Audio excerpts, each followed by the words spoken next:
Absurd. But such is the hatred for this guy. The hatred for Donald Trump shows no signs of abating. I don't think Trump could become invisible, which isn't going to happen. Even if he became invisible, even if he just vanished from the public scene, their hatred for this guy will not go away. It's going to continue to dominate them and govern much of their behavior. So here's the deal. After the electoral votes are cast, they have to be accepted by Congress. The electoral votes were cast on December 14th. By law, the House and the Senate meet together on January 6th. And if any state's ballots are challenged by one member of the House and one member of the Senate, then the House and the Senate must meet separately and vote on the challenge. Now, 126 members of Congress signed on to the Texas lawsuit to overturn Joe Biden's victory. That many Republican senators have not accepted Biden as the president-elect. Some states are going to be challenged. There's not 126 senators. There's a error in the way this is written. Let me read this paragraph. Given that 126 members of Congress signed on to the Texas lawsuit to overturn Biden's victory, and that many, not that many, as in equaling 126, and that a lot of Republican senators have not accepted Biden as the president-elect, some states are going to be challenged. And this is where things get interesting. The controlling federal law, the Electoral Count Act, you ever heard of that? The ECA, the Electoral Count Act, it's more than 100 years old, said to be very opaque. It has never been fully used. And thehill.com says here it may not even be constitutional. Now, the Congress over which the old vice president will be presiding will be the new one, sworn in January 3rd. The new House, narrowly Democratic, will vote down any challenge, but the Senate, something very different could occur there because the Republicans, we don't know yet, but they're still going to control the Senate on this date.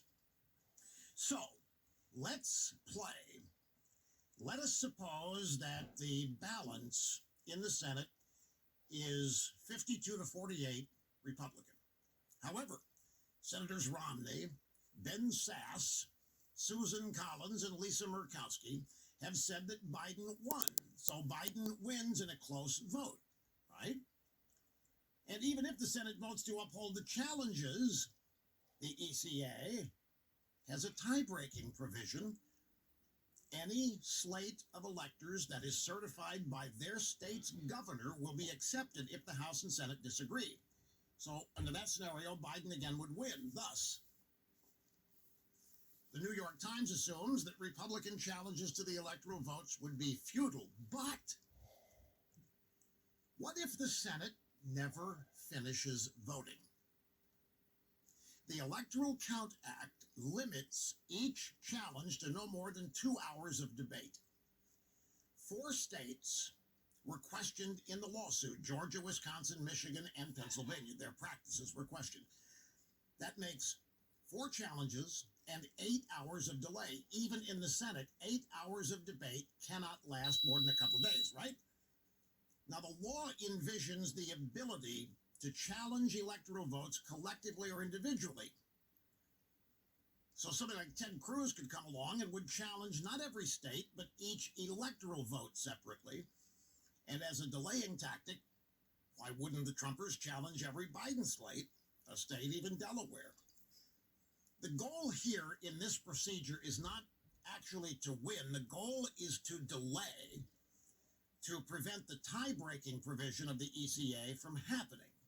Remember, the presiding officer under the Electoral Count Act would be Mike Pence. He could be expected to interpret the rules in a way highly favorable to the Republicans. Look, all of this is a real long shot, but I'm just pointing out that they're worried about it in the Senate. McConnell is worried that somebody in the Republican Party is going to try to trigger this and hope for a long shot of upsetting the apple cart and preventing Biden from being selected by the Electoral College. Pence could be expected to interpret the rules in a way highly favorable to Republicans. He can help the GOP delay any resolution until about January 18th. Now, I know this is confusing, and it's largely confusing because of journalism is such woeful state right now. People writing about these things have a tough time explaining them. But the Electoral Count Act, which I very, very brilliantly just described, is what Republican Trump supporters in 3 states have elected alternative electors for. That's why this happened. That's why they elected an alternative slate of electors, because of this, the Electoral Count Act. They were all thinking forward about how maybe they could put one more maneuver into play. Now, here comes the endgame maneuver.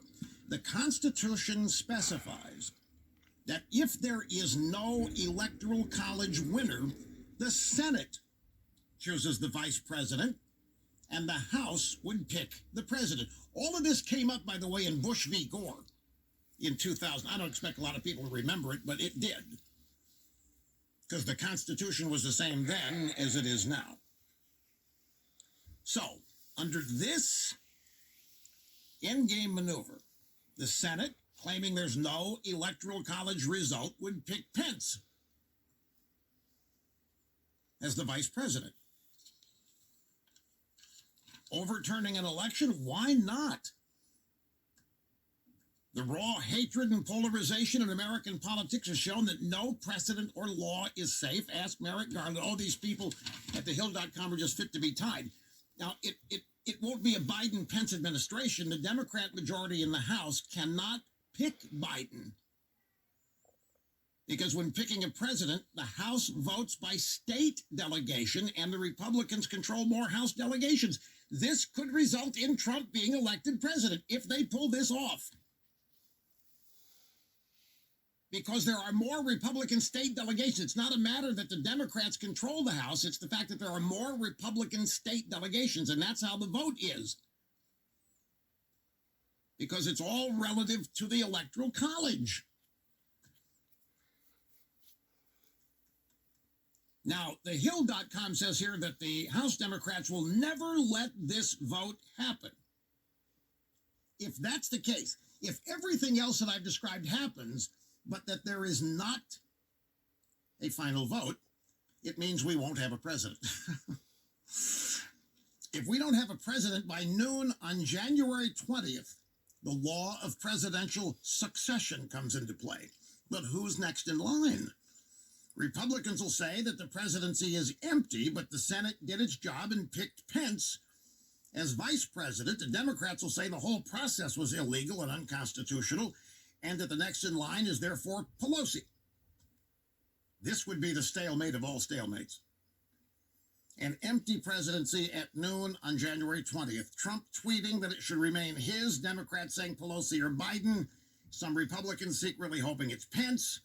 And if you're thinking that the Supreme Court would say if Biden think again, it would probably rule the question to be a political one and therefore non-judiciable, meaning they wouldn't have standing to look at it anyway. There isn't a clear constitutional principle or law that the court could apply. That takes us to the next story, the headline of which is, let me get to the next page. McConnell urges GOP senators not to object to Electoral College vote.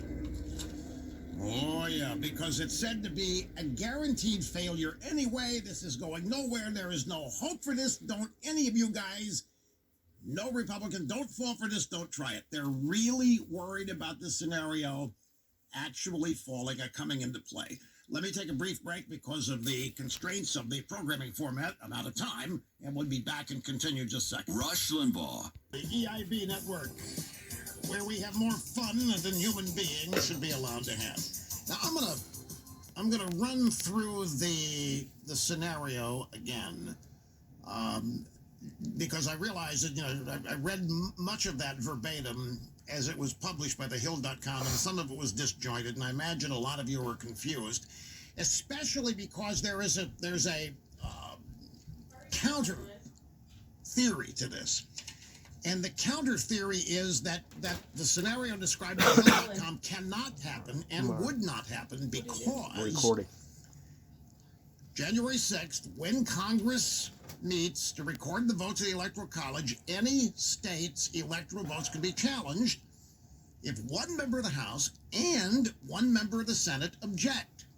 If that happens, then each chamber, House and Senate, would debate for 2 hours, then hold a floor vote on whether to accept the electoral votes or not. If the two chambers deadlock, with the House voting yes, the Senate voting no, then this theory says that the results certified by the governor of that state, whichever state we're talking about here, would become the tiebreaker.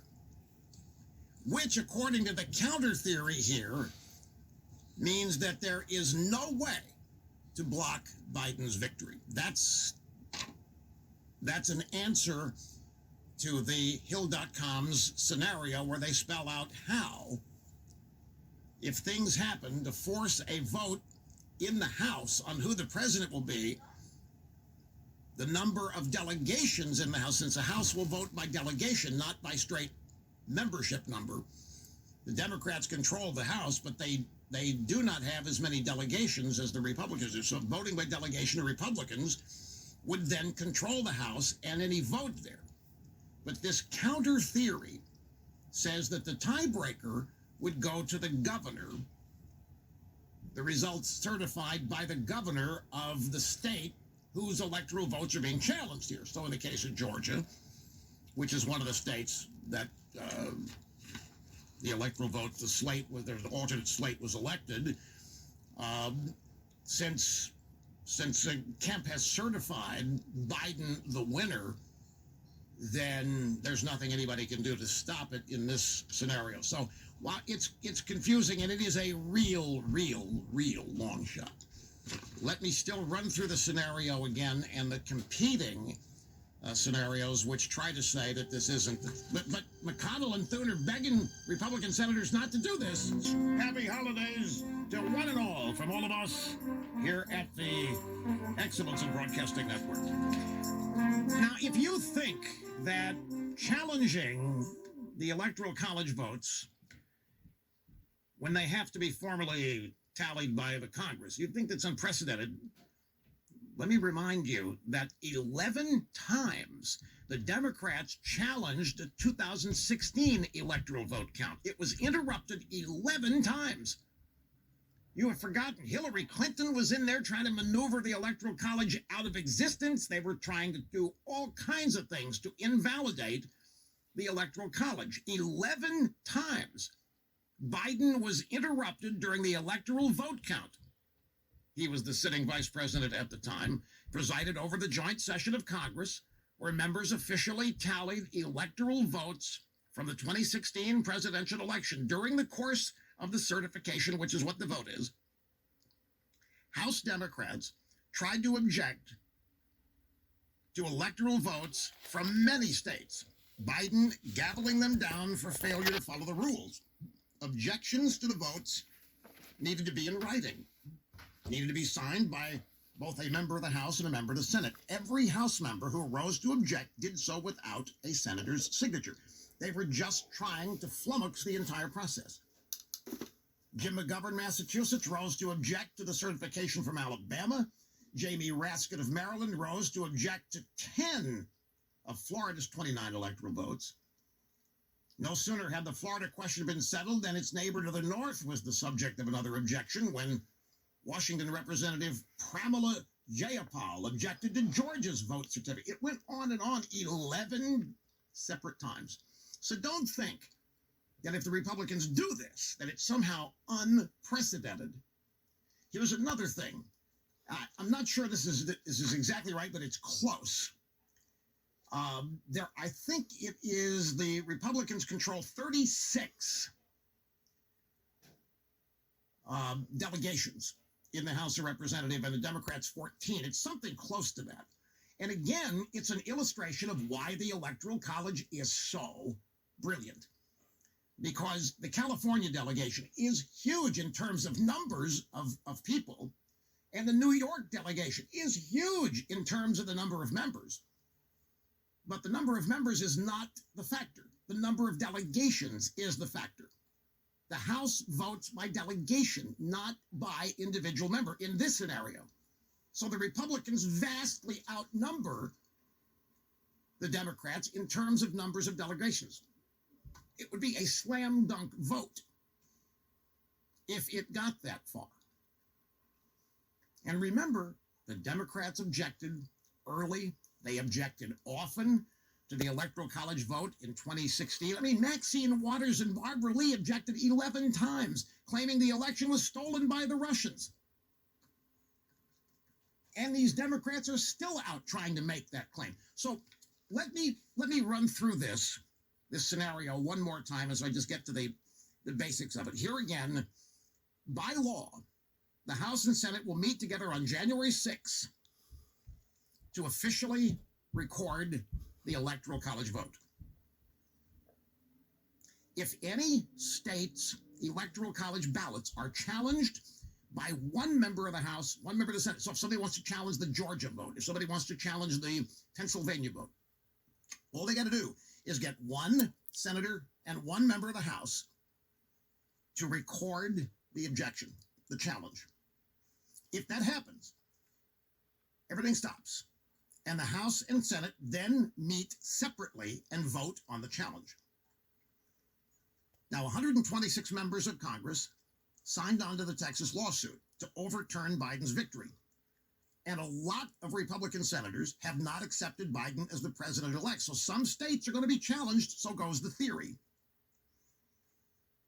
That takes us to the Electoral Count Act, the ECA. It's more than 100 years old. It's never been fully used. So let's get a scenario here. Let's suppose the balance is 52-48 Republican. But let's say that Romney, Ben Sasse, Susan Collins, Lisa Murkowski have said that Biden won. So Biden wins in a close vote. And even if the Senate votes to uphold the challenges, the ECA has a tie-breaking provision. This would trigger, if these four things have these four Republican senators vote with Democrats, that would trigger the tiebreaker provision. Any slate of electors that is certified by their state's governor will be accepted if the House and Senate disagree. That brings the governor into play as a tiebreaker. And under one of the scenarios in opposition to this is that Governor Kemp in Georgia could totally put the kibosh on this by simply using the electoral count that he certified as the tiebreaker. But there are other states where this could work and could happen. So the key is delay. The key is to make sure that nothing final ever happens. So what happens if the Senate never finishes voting?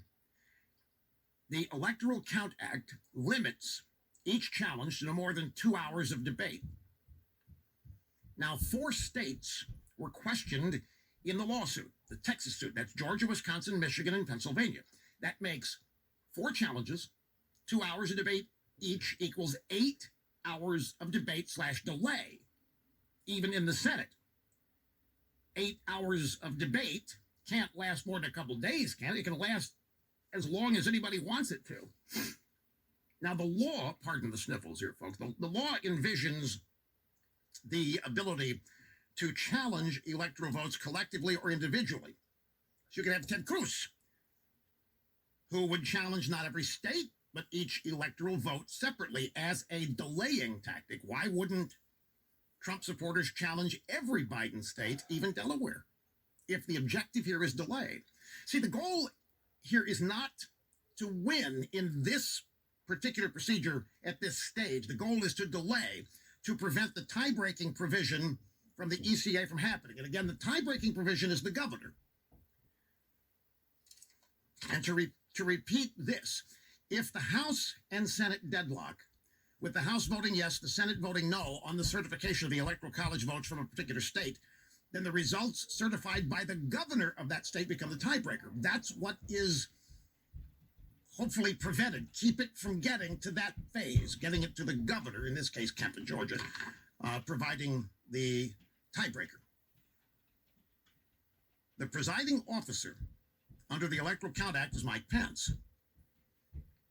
And because he's vice president, he'd be expected to interpret the rules in a way highly favorable to Republicans. He can help the Republican delay any resolution until January 18th, if he wants. So now comes the end game maneuver. The Constitution specifies that if there is no Electoral College winner, which is the objective here, then the Senate chooses the vice president and the House picks the president. The Senate, claiming there's no Electoral College result because we haven't certified, we can't get them certified, there's too much going on here, they would pick Pence. Pence would be the vice president. But the House would not vote for Biden because the Democrats do not control the number of delegations in the House. The Republicans do. And the House vote would be by delegation, not by how many Republicans or Democrats total there are in the House. The Democrat majority in the House cannot pick Biden because when picking a president, according to these rules, the House would vote by state delegation, and the Republicans control more House delegations. So who's next in line? Succession? Republicans would claim that the presidency is empty, but the Senate did its job and they picked Pence. The Democrats will say the whole process was illegal and unconstitutional. The next in line would be Pelosi. Stalemate. An empty presidency at noon on January 12th. Look, this is a real long shot, but you're going to see a lot of talk about it, and I want you to try to have a base understanding of what this is as you hear it discussed elsewhere on cable news and wherever. So, empty presidency at noon on January 20th. Trump tweeting left and right that it should remain his. Democrats saying Pelosi or Biden, and some Republicans secretly hoping it's Pence. If you're thinking that the Supreme Court would save Biden, think again. It would probably rule the question to be a political one and not want any part of it, and not touch it. Although that's a long shot too. I think the Supreme Court is so invested in Democrats controlling things and a deep state being put back in power that the assumption that the Supreme Court would not want to touch this is a long shot. At any rate, this is how you could end up with Trump being reelected president by the House of Representatives. That's why the story, McConnell, Thune, Warren, Senate GOP, please don't object to any of the Electoral College results on January 6th. Don't do this. Because why would they issue this warning? Is it that they're afraid the party will look silly? How silly does the Republican Party already look? No, they don't want any hiccups on the road to Biden being officially elected by the Electoral College. And I just want to, again, stress it is a very, very, very long shot. But it is a possibility, and it's still out there as a possibility. And I just wanted you to be as up to speed understanding it as you could be. We'll take a brief break. We'll come back and resume right after this.